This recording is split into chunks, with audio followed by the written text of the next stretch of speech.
Улучшение делового климата в Республике Абхазия как фактор привлечения инвестиций из Российской Федерации. Такова была тема первого круглого стола. Активно обсуждалось российско-абхазское сотрудничество в сфере инвестиционного климата, развитие предпринимательства и реального сектора экономики в сфере двусторонних отношений, сотрудничество в банковской сфере, а также инвестирование в Абхазию и государственные гарантии безопасности российских инвестиций.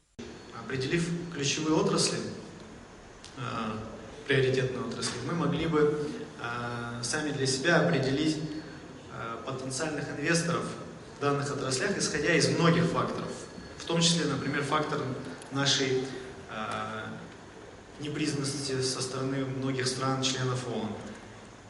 То есть, исходя из политических и экономических факторов, возможно создать пул инвесторов, пул компаний, которые были бы заинтересованы в реализации проектов на нашей территории, в нашем государстве и целенаправленно заниматься проектами с ними. Основные направления развития экспортоориентированного сельского хозяйства республики в контексте сотрудничества с Российской Федерацией. Тема круглого стола с участием министра сельского хозяйства Республики Абхазия Даура Тарба.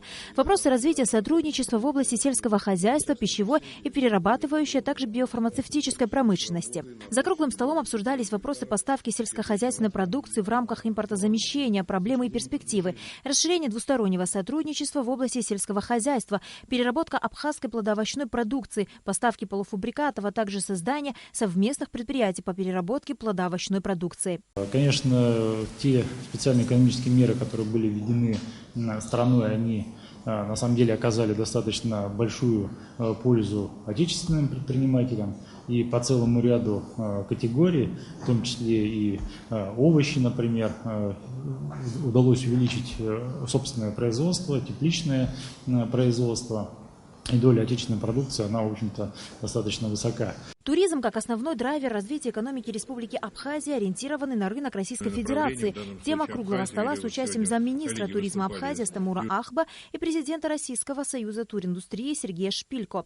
В центре внимания вопросы текущего состояния и перспективные возможности для развития туризма в Абхазии, а также развития сотрудничества в области культуры и туризма, в том числе и социального туризма. По словам члена Совета директоров предприятия «Курорты Северного Кавказа» Сергея Горчева, основной акцент для развития туризма Абхазии нужно делать на национальный колорит и отменный сервис.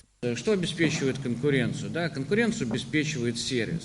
И это сквозной сервис, который должен вас встречать на курорте, начиная от гостиницы, начиная от подготовленной трассы, начиная инструктора. Это действительно питание, что немаловажно.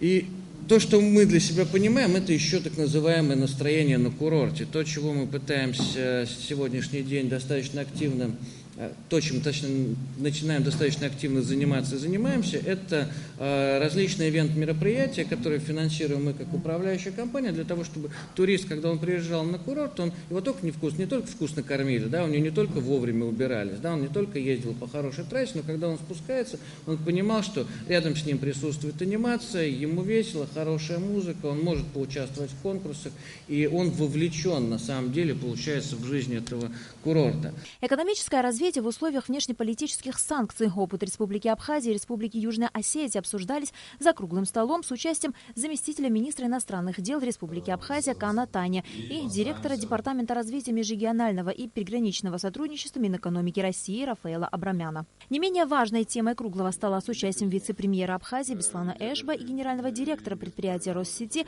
Олега Бударгина стал вопрос сотрудничества двух стран в сфере электроэнергетики. Никто на месте не собирается стоять. Мы собираемся развиваться, развивать много направлений.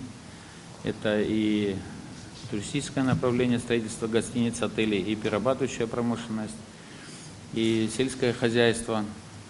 Вот. Ну и, безусловно, социально значимые объекты. Все они требуют определенной запитанности со стороны электроэнергетики.